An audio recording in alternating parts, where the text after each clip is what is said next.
When you atop the mountain, everybody wants to know, how do you keep that hunger?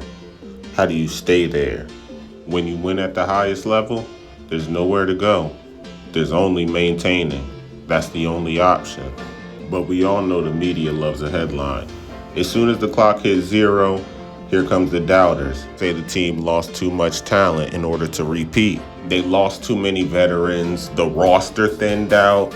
Man, football's not played on paper, but inside the building, they don't panic. They draft, they build, and they develop. The guys with no free handouts, no guarantee. The players who gotta come in, work, be the consummate professional, and make the most of their opportunities when they can. This is the Seattle 10, the young guys fighting to make the roster. We got Andre Fuller out of Arkansas, Pine Bluff, and Toledo.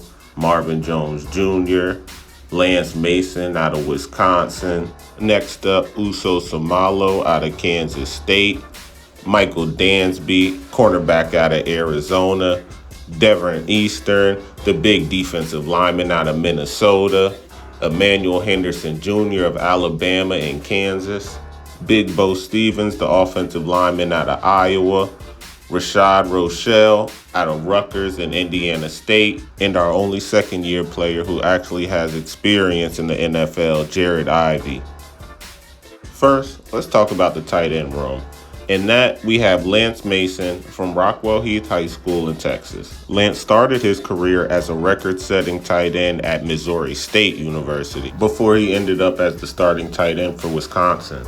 Mason is a great pass catcher who understands spacing and zone coverage, knows how to find the soft spots.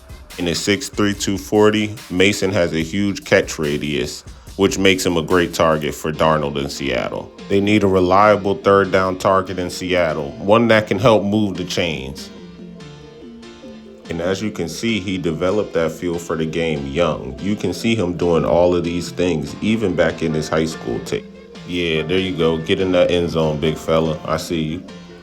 Although we love a FCS to Big Ten school to undrafted free agent story, it's going to be a tough task making the roster, but at the same token, he's going to be learning from guys like A.J. Barner, who had a breakout year last year. So maybe he can give him a few pointers, few tips on how to make it in the league, especially considering Seattle actually used a higher pick on Elijah Arroyo coming in. So how does the 22-year-old Mason carve out his niche and find a way into the league? Well, that is providing meaningful reps and being ready when the pads pop. Each opportunity he gets, he has to show those traits I was talking about, that spatial awareness, those good hands, make those plays when you have the opportunity. If he shows the Seattle front office that he's somebody worth molding, somebody worth carving, man, I can really see him actually being able to have a future. But in his position, he already knows every rep is a job interview. But they don't give out those all Big Ten awards for nothing. So he's got something, and Seattle saw something. So hopefully he can prove himself in training camp and make a 53-man roster or practice squad. Now let's head to the defensive trenches with Devin Eastern. Here we got our 4-star recruit out of Shakopee High School in Minnesota, was an absolute physical specimen. Standing at 6'5", 315, he was the man in the middle who was designed to wreck defenses.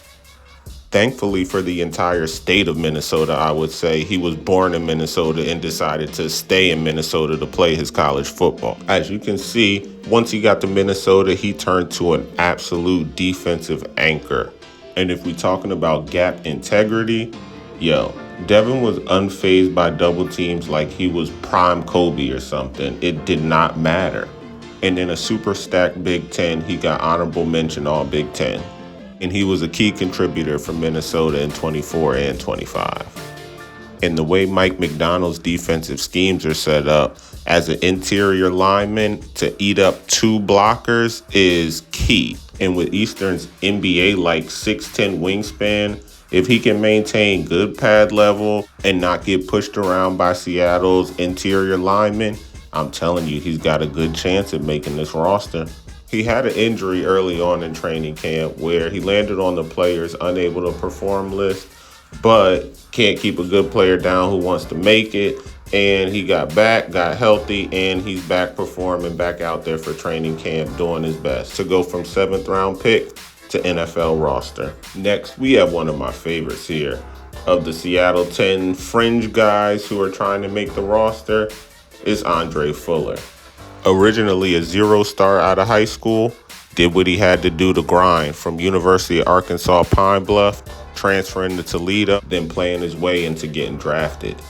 Coming out of Seminole Ridge High School in Florida, nobody wanted Andre. He started off at Arkansas Pine Bluff and was the best defensive back on that team, leading the team in deflections, transferring then Toledo, having the red shirt at Toledo for a sports hernia surgery, missing the whole season, and still have to keep his NFL dreams alive while being at a group of 6 school.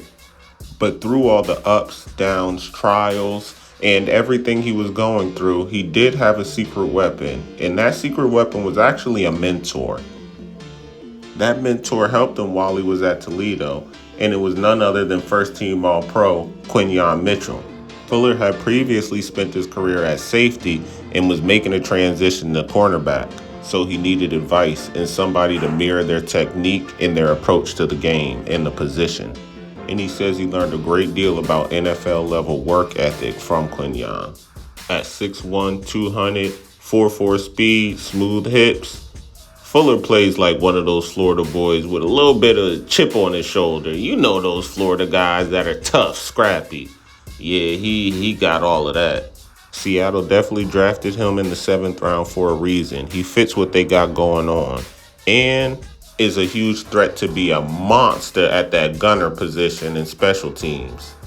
The 0-star kid that went from first-team All-MAC from Florida is definitely going to make some noise in the NFL, in my personal opinion. He's got all the fittings of just a solid long-term NFL player. So, best of luck. I love your story, Andre. Marvin Jones Jr. actually has a little bit different story from a lot of the other players on this list. He was actually a big-time 5-star recruit coming out of high school, coming from the legendary, if you know high school football, you know American Heritage High School out in Fort Lauderdale, Florida. And Jones Jr. is our first, we'll say, legacy player of this class because his dad was actually, obviously, Marvin Jones Sr., but what was special about him is he was a star linebacker at Florida State, which is going to have significance in a second, and he was a first-round NFL draft pick. Drafted by the New York Jets and ended up having an 11-year NFL career. But back to Junior, he was an All-American at American Heritage High School, coming out standing 6'5", 245. Now, MJJ had a pretty wild college career. Now, listen to this. Back-to-back national championship winner at UGA. Transferred to Pop's alma mater, which is dope to me. I always loved the legacy thing. Got 4 sacks at Florida State, then transferred to Oklahoma. So just hearing the pedigree of those schools, you know Big Marv's talent is nothing to play with. That's never been the question. When MJJ focuses on gap discipline and using proper technique, Marvin Jones Jr. is going to be on the edge Seattle and going to win on the inside. And honestly, if you look at the tape, you can see what I see and think that he could easily be one of the steals of the offseason. He may be taking a slightly different route from his pops, who was a first-round pick, but I really think the talent always shines through, and if he does what he has to do, he can stick in the league. Coming up now, we have Emmanuel E-Man Henderson Jr., the standout from Geneva County High School in Alabama. Grew up an Alabama fan, was Roll Tide his whole life. Became a 5-star at Hartford County and committed to who else? Alabama, Roll Tide. He spent 3 years at Alabama where he was a key contributor. He wasn't a bench warmer who never got in. He actually played and he was contributing, but he wanted more. That's when he committed to Kansas, and honestly, he couldn't have made a better career move. because in 2025 in Kansas, he absolutely exploded as the wide receiver 1 and kick returner. So let me tell you how that debut year at Kansas went. He led the entire conference in kick return average, first team all Big 12 kick returner. He had almost 800 receiving yards, 5 touchdowns as a receiver, and was running go routes at a higher clip than any other receiver in college football, and earned third team all Big 12 as a receiver. First team as a kick returner, third team as a wide receiver. Now that's what I call a good year, am I right? When asked about his game, self-proclaimed, he says, fast. And you get it when you see him play and you listen to those stats. He brings that extremely unique skill set because he was a 5-star running back coming out of high school. So to move to receiver and to be able to be as successful as he is while still learning the position is scary for the future. So Seattle just got to work on the route running a little bit, especially for a 6th-round pick. Like, come on, y'all got to steal. But he can end up being something great, both receiving and in the return game. And I'm hearing the word from training camp is Bull has been a menace at the gunner position so far. You can always use a good offensive lineman. Famously used by the legendary commentator John Madden, R.I.P. Well, big Beau Stevens out of Blue Springs High School in Missouri is just that. This two-way stud was an offensive line and defensive lineman in high school and committed to Iowa in the class of 21. Although what I consider a slip to the 5th round, he's no slouch. He was an AP All-American at Iowa for a very good reason. He is a beast of a man who is also surprisingly a great athlete. My guy was the captain on the basketball team and wrestling team while in high school too. So don't think he's just a big slow guy out there, not athletic. Big fella was a specimen, and defensive linemen all across the country found that out, which explains why Big Beau was first team All-American and won the Joe Moore Award for best offensive lineman in the country. How does that slip to the 5th round? Who knows, but there's a reason Seattle traded up to go get him. He learned from the Iowa offensive guard factory, is nasty in the run, and I personally feel like is going to have a great NFL career. Now let's highlight the only second-year player here on the list. Jared Ivey out of North Gwinnett High School in Gwinnett, Georgia. Now Jared was a ridiculous prospect, had 20 sacks his senior year, and ended up going to Georgia Tech initially. Transferred to Ole Miss and became a monster on the defensive line of Ole Miss. So much so that he won defensive MVP of the Peach Bowl. Yeah, that Jackson Dart team with Lane Kiffin coaching. Jared was undrafted last year like a couple of the players I have on the list this year. But the reason I put him on this list, even as a second-year player, is because in training camp, I'm curious to see how he's going to go from being a rookie who was getting actual real live NFL snaps last year to becoming a second-year player. He got his ring. Can he lead the young guys? Can he be an example? Can he make a jump? Because as we saw in the opening, Seattle lost some guys in free agency. So they're really, really looking for some guys to step up and be those replacements. And Jared Ivey has been a beast from high school up through his days at Ole Miss. So what can he do? He got the ring and the experience. Now can he make the jump to a regular contributor? So he's definitely a person to look out for. I don't think there's going to be a sophomore slump. I'm only seeing a sophomore jump from Jared. Here next, we have the small town kid that turned Big Ten dreams into FBS stardom. None other than Rashad Rochelle. Now Rashad began his career as a 4-year starter at quarterback for the small school Springfield High School in Illinois. But he didn't stay just a small school, small town product for long. His highlights were electric. Every time he touched the ball, he was a threat to do something incredible. He was an all-state athlete who eventually took his talents to Rutgers, where he got some action as a return man, but kind of like how I mentioned with Emmanuel Henderson Jr. before, he wanted something more. He wanted to be a bigger part of the offense. So he took a huge risk and actually went down divisions to an FCS school, Indiana State, the Sycamores. And boy, were defenses getting sick of him. The 5'11", 185-pounder speedster completely dominated. He was first team all-conference, top 10 in all of the FCS in all-purpose yards, almost 750 yards receiving, and on top of that, little cherry on top of that, 8 touchdowns. Talk about making a debut. And where Rashad is going to make his bones in the league is the short area passing game. He has great acceleration, deceleration. He plants, pivots well. He's going to be a good slot receiver if he can finish out the NFL physicality and everything. As one of Seattle's undrafted free agents, he's in a couple battles. So I mentioned a couple other guys who are fighting for maybe slot duties, return duties, gunner duties, because special teams is a huge way for some of these guys to make the rosters.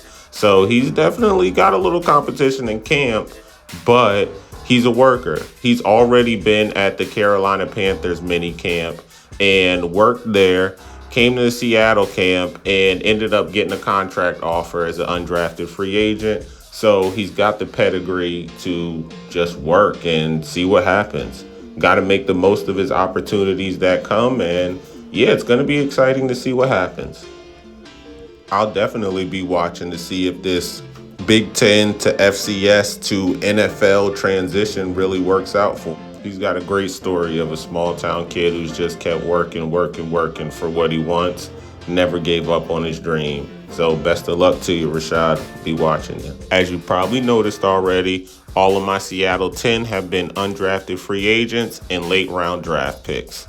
And this 7th round draft pick right here is a diamond in the rough. He's already turning heads at training camp and making a name for himself. Michael Dansby. In the new era of the transfer portal, I like how Dansby was moving. He had 3 great years at San Jose State, where he played in 44 games, 30 starts, total 7 interceptions. Yeah, that's production, real production over 3 years at San Jose State. Then he wanted something more, so he transferred to the University of Arizona, who already had a stacked defense. So he just had to play his part one-on-one over on the island, do what he had to do. And how did the stats come out from that? He ended up with 2 interceptions, an interception in the Holiday Bowl, and led the team with 10 pass breakups for the season. And did I mention Arizona was a top 10 pass defense in the country? Being the pass deflection leader for basically all 4 years of your college career, that means something. And that's why Seattle took a chance on him 2 picks before becoming Mr. Irrelevant. But his skill set is far from that, which is why he projects perfectly for a Seattle defense. Only thing is, they already have a Pro Bowler at slot corner in Devin Witherspoon, and he's competing with the guy I mentioned earlier, Andre Fuller, who has very similar instincts and skill set. And we all know a lot of the excitement behind these training camp battles is who's going to make that roster. The last of the Seattle 10 to watch out for in the Hard Knocks series is going to be Uso Seumalo, who honestly is one of my favorite stories from this 10 because of how he beat the odds. Football wasn't even on his roster, wasn't even a thing that he was thinking of until his senior year of high school. Big fella was a basketball and volleyball standout. On the island Kolokai in Hawaii, where Uso's from, football wasn't even really a big thing. So they were only playing 8-man football, and he was a senior already playing 8-man football as his first time playing. But he wasn't going to let that stop him. He eventually became the first Division I prospect from his high school in football, which was awesome. He went to Garden City JUCO and eventually got a scholarship to Kansas State straight out of Garden City. And as a 4-year player at Kansas State, big fella definitely left his mark. Was an honorable mention All Big 12. And a little interesting fact, he actually played both sides of the ball. So sometimes he would play on the offensive line because, hey, he's a true gap stopper, both sides of the ball. After going undrafted, he's actually been making a name for himself in training camp. As I mentioned earlier, Devin Eastern, Yeah, his competition, he was on the physically unable to perform list, so Uso was making great plays while he replaced him during that time, and has, definitely been showing the Seattle evaluator something. They love his build and his ability to get leverage against all of the offensive linemen. They can't figure him out. So hopefully that translates well for the big fella. He's got a great story, and I know his whole island back home in Hawaii is behind him.